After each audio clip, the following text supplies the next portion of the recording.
Iran ಮೇಲೆ ಅಟ್ಯಾಕನ್ನು ಖಂಡಿಸಿದ್ದಾರೆ ಮತ್ತು ಶಾಂತಿ ಕೋರಿದ್ದಾರೆ. ಆತ್ಮಕ್ಕೆ ಶಾಂತಿ. ಅಲ್ಲ, ಒಟ್ಟು ಈ ಘಟನೆಗೆ ಸಂಬಂಧಪಟ್ಟಂತೆ ಮುಖ್ಯಮಂತ್ರಿಗಳು ಭಾಳ ಎಚ್ಚರಿಕೆಯ ನಡೆಯನ್ನು ಇವತ್ತು ಇಡಬೇಕಾಗಿತ್ತು. ಭಾರತ ಸರ್ಕಾರ ತನ್ನ ವಿದೇಶಾಂಗ ನೀತಿಯನ್ನು ಯಾವ ರೀತಿ ಇರಬೇಕು ಅನ್ನೋದು ಇನ್ನೂ ಪ್ರಕಟ ಮಾಡಲಿಲ್ಲ ಈ ವಿಷಯದ ಕುರಿತಂತೆ. ಏಕಾಏಕಿ ಇದ್ರ ಬಗ್ಗೆ ಸಿಂಪತಿಯನ್ನು ವ್ಯಕ್ತ ಮಾಡುವಂಥದ್ದು, ಸಾರ್ವಜನಿಕವಾಗಿ ಬಂದು ಕಣ್ಣೀರನ್ನು ಸುರಿಸುವಂಥದ್ದು, ಇದು ತಪ್ಪು ಅಂತ ಹೇಳುವಂಥದ್ದು ಇಡೀ ವಿದೇಶಾಂಗ ನೀತಿಗೆ ಮಾಡಿದಂಥ ಅಪಮಾನ ಇದು. ಹಾಗಾಗಿ ಒಬ್ಬ ಜವಾಬ್ದಾರಿಯುತವಾದ ಸ್ಥಾನದಲ್ಲಿರುವಂಥ ಮುಖ್ಯಮಂತ್ರಿ ಭಾರತ ಸರ್ಕಾರದ ನಿಲುವು, ವಿದೇಶಾಂಗದ ನಿಲುವನ್ನು ತಿಳ್ಕೊಂಡು ಇದನ್ನು ಮಾತಾಡಬೇಕೇ ವಿನಃ ತನ್ನ ರಾಜ್ಯದ ವೋಟ್ ಬ್ಯಾಂಕನ್ನು ಕಣ್ಮುಂದೆ ಇಟ್ಟುಕೊಂಡು ಈ ರೀತಿಯಾದಂಥ ಘಟನೆಗಳಿಗೆ ಸಂಬಂಧಪಟ್ಟಂತೆ ಮಾತನಾಡುವಂಥದ್ದು ಸರಿಯಲ್ಲ. ಎರಡನೇದು, ಇಡೀ ಜಗತ್ತಿನಾದ್ಯಂತ ಈ ಯುದ್ಧ ಅಥವಾ ಈ ಹತ್ಯೆ ಏನು ಇಸ್ರೇಲ್ ಮತ್ತು ಅಮೇರಿಕದ ದಾಳಿ ಇದೆ, ಇದನ್ನು ಸ್ವಾಗತಿಸಿ ಇರಾನ್ನಿಂದ ಲಾಸ್ ಏಂಜಲೀಸಿನ ತನಕ ಸಂಭ್ರಮಿಸಿದಂಥ ಒಂದು ಗುಂಪು ಕೂಡ ಜಗತ್ತಿನಾದ್ಯಂತ ಇದೆ. ಇಂಥ ಸರ್ವಾಧಿಕಾರಿ, ಇಂಥ ಕ್ರೂರಿಯ ವಿರುದ್ಧ ಹೋರಾಟವನ್ನು ಮಾಡಿದಂಥ ಒಂದು ದೊಡ್ಡ ಗುಂಪು ಜಗತ್ತಿನಾದ್ಯಂತ ಸ್ವಾಗತ ಮಾಡಿ ಪ್ರತಿಭಟನೆ ಮಾಡಿದಂಥದ್ದನ್ನು ಕೂಡ ಇದೆ.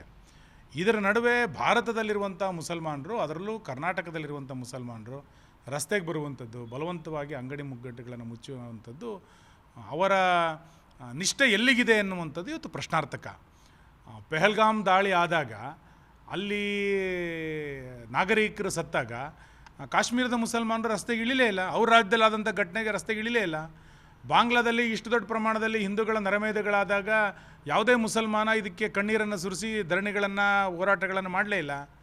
ಇವತ್ತು ಇವರು ರಸ್ತೆಗೆ ಇಳಿತಾ ಇರೋದನ್ನು ನೋಡಿದಾಗ ಇವರ ನಿಷ್ಠೆ ಎಲ್ಲಿದೆ ಅನ್ನುವಂಥದ್ದು ಒಂದು ಪ್ರಶ್ನಾರ್ಥಕವಾಗಿ ಎದ್ದು ಬರ್ತಾ ಇದೆ. ಒಂದು ವಿದೇಶಾಂಗ ನಿಲುವನ್ನು ವ್ಯಕ್ತ ಮಾಡಲಿಕ್ಕಿಂತ ಮುಂಚೆನೇ ಈ ರೀತಿ ಪ್ರತಿಭಟನೆಗಳನ್ನು, ಕಣ್ಣೀರನ್ನು ತೋರಿಸ್ತಾ ಇರುವಂಥದ್ದು ಭಾಳ ಗಂಭೀರವಾದಂಥ ಸಂಗತಿ. ನಾವು ಮಧ್ಯಪ್ರಾಚ್ಯದ ಹಲವು ರಾಷ್ಟ್ರಗಳ ಜೊತೆಗೆ ವ್ಯಾಪಾರ ವಹಿವಾಟುಗಳನ್ನು ಇವತ್ತು ಕೇಂದ್ರ ಸರ್ಕಾರ ಮಾಡ್ತಾ ಇದೆ. ಇದರ ಹಿನ್ನೆಲೆಯಲ್ಲಿ ಭಾಳ ಎಚ್ಚರಿಕೆ ಹೆಜ್ಜೆಯನ್ನು ಇವತ್ತು ಇಡಬೇಕು. ಯುದ್ಧ ಬೇಡ ಅನ್ನುವಂಥದ್ದು ಸಾರ್ವತ್ರಿಕ.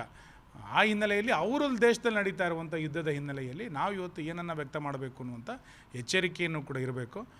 ಈ ರೀತಿ ವಿನಾಕಾರಣ ರಸ್ತೆಗಿಳಿಯುವಂಥದ್ದು, ಹೋರಾಟವನ್ನು ಮಾಡುವಂಥದ್ದು ಸರಿಯಲ್ಲ. ನಿಮ್ಮ ನಿಷ್ಠೆ ಭಾರತಕ್ಕಿರಬೇಕೇ ವಿನಃ, ನಿಮ್ಮ ನಿಷ್ಠೆ ಇಲ್ಲಿಯ ದೇಶಕ್ಕಿರಬೇಕೇ ವಿನಃ ಇನ್ಯಾವುದೋ ದೇಶದಲ್ಲಿ ಏನಾಯಿತು ಅನ್ನುವ ಕಾರಣಕ್ಕೆ ಪ್ರತಿಭಟನೆಗಳನ್ನು ಮಾಡಿ ಇಲ್ಲಿಯ ಶಾಂತಿ ಭಂಗವನ್ನು ಮಾಡುವಂಥದ್ದು ಸರಿಯಲ್ಲ ಅನ್ನುವಂಥದ್ದು ಸ್ಪಷ್ಟವಾದಂಥ ನಿಲುವು. ಜನ ಪ್ರತಿಭಟನೆ ಮಾಡ್ತಾರೆ, ಆದರೆ ಸಿದ್ದರಾಮಯ್ಯನವರು ನಾನು ಹೇಳಿದ್ನಲ್ಲ, ಇವತ್ತು ರಾಜತಾಂತ್ರಿಕ ನಿಲುವು ಗೊತ್ತಾಗಲಿಕ್ಕಿಂತ ಮುಂಚೆ ವೋಟ್ ಬ್ಯಾಂಕಿನ ಕಾರಣಕ್ಕೆ ನೀವತ್ತು ಕಣ್ಣೀರನ್ನು ಸುರಿಸುವಂಥದ್ದು ಎಷ್ಟರ ಮಟ್ಟಿಗೆ ಸರಿ? ಒಬ್ಬ ಜವಾಬ್ದಾರಿಯುತವಾಗಿರುವಂಥ ಮುಖ್ಯಮಂತ್ರಿಗಳು ನಾವು ಇವತ್ತು ಯಾವುದೇ ನಿಲುವನ್ನು ಹೇಳಬೇಕಾದ್ರೆ ಒಂದು ಭಾರತದ ರಾಜತಾಂತ್ರಿಕ ನಿಲುವೇನು ಅನ್ನೋದು ನಮಗಿನ್ನೂ ಗೊತ್ತಾಗಬೇಕು.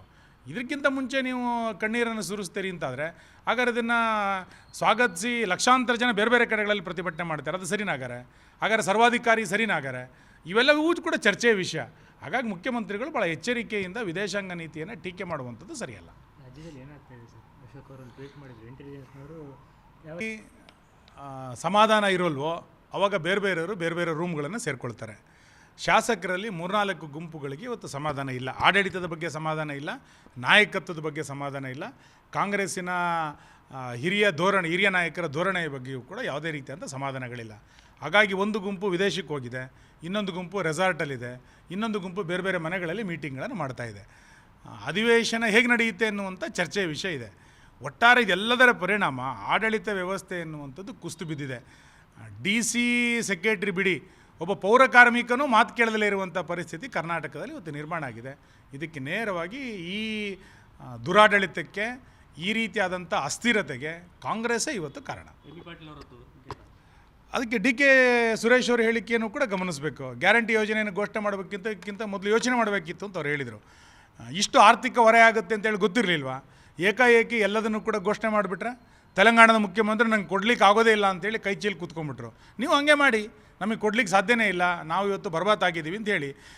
ಸರ್ಕಾರ ದಿವಾಳಿ ಆಗಿದೆ, ಸರ್ಕಾರ ಬರ್ಬಾತಾಗಿದೆ ಅನ್ನಲಿಕ್ಕೆ ಒಂದು ನೈಜ ಉದಾಹರಣೆ ಕಾರ್ಕಳದ ಎಣ್ಣೆ ಹೊಳೆಯಲ್ಲಿ ಆ ನೀರಾವರಿ ಯೋಜನೆಗೆ ಕರೆಂಟ್ ಬಿಲ್ ಕಟ್ಟಲಿಕ್ಕೆ ಆಗದಲ್ಲೇ ಕಟ್ಟಾಗಿರುವಂಥದ್ದು ನೈಜ ಉದಾಹರಣೆ.